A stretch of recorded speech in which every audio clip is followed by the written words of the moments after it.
get asked often about Hardie textures. Hardie offers their product in both a Cedarmill, which would be a wood grain finish, as well as a smooth finish.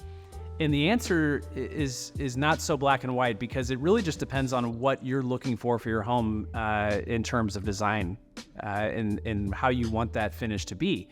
I think smooth gives a great modern, sleek appearance to it, whereas the Cedarmill can sometimes be looked at as more of a rustic finish. What I enjoy about Hardie is that it's not a really dense, heavy cedar type of finish. It's actually fairly mild. The other thing that's great about the Cedarmill texture is that it does hide those imperfections that might happen throughout the manufacturing process. So that's just something to keep in mind when looking to choose your product. When we visit your home and talk with you, we will have samples of both products so that you can see them, and we'll work together through the design process to determine which product will be the best fit for your design in your home.